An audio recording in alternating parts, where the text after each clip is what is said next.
The approval of larotrectinib is a landmark approval by a regulatory agency because it essentially represents the first targeted therapy approval for a specific gene signature that doesn't take into account the type of cancer that a patient has.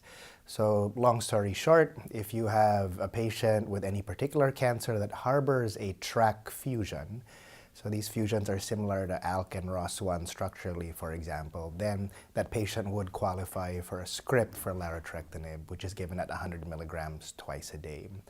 It's also a landmark approval in a different respect.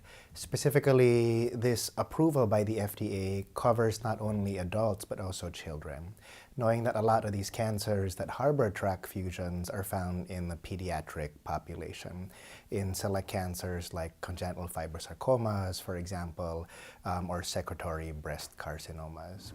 So this is a very exciting approval, obviously, and I think it marks a shift in the regulatory mindset because prior to this, we already saw the approval of pembrolizumab for MSI-high cancers of any type. And now after the approval of that immunotherapeutic, we have the first targeted therapy that's approved agnostic of cancer type. The regulatory or the approval dataset for larotrectinib was a pooled dataset from 3 different clinical trials. There was an adult phase 1 trial, there was a pediatric phase 1 trial, and then there was an adult and an adolescent phase 2 or basket study. And the primary data set was a data set of 55 patients who were consecutively screened for cancers that harbored a TRAC fusion, again across adults and pediatric patients. And these patients obviously had cancers where the TRAC fusion was detected by a molecular test.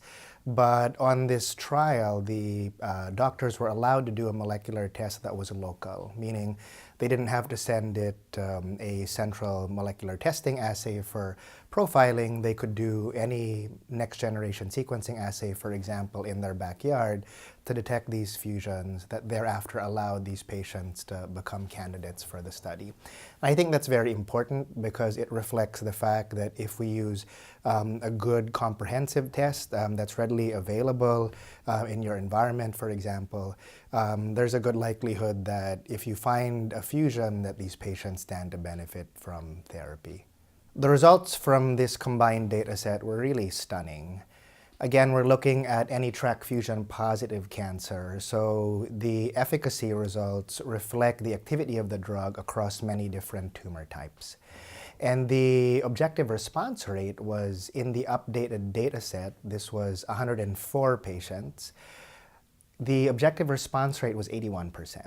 And that's high for any systemic therapy, considering if you look across immunotherapy, chemotherapy, and even some targeted therapies. And that reflects the fact that these cancers, even though they were of different types, as long as they had the TRAC fusion, that they had a comparable proclivity for response to larotrectinib. And if you dive deeper into the data set, we'll note that the complete response rate was about 20%. So that was 1 out of every 5 patients. And again, that's a very high bar for a targeted therapeutic, really underscoring the fact that these tumors can be exquisitely sensitive to targeted therapy with this selective TRAC inhibitor. There were no differences in response based on the type of cancer that patients had. This again reflects the fact that we're seeing that the most important piece in relation to response in patients that have a TRAC fusion in their cancer is really the presence of that gene signature, a TRAC fusion. Now, I think that the longer we have follow-up on these patients, we'll get a better sense of a difference or a lack thereof in terms of durability across different cancer types, so progression-free survival or duration of response. But at least in terms of response in the upfront data set, there doesn't seem to be a strong tendency for one type of tumor to have a higher likelihood of response over another, but we'll see what happens with much more mature data.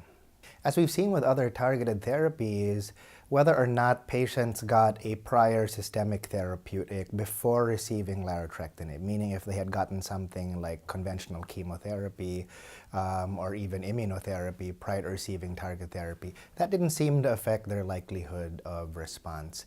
Again, showing us that these tumors remain uniquely dependent on that TRK fusion for signaling and growth, and that's not substantially affected by exposure to prior therapy.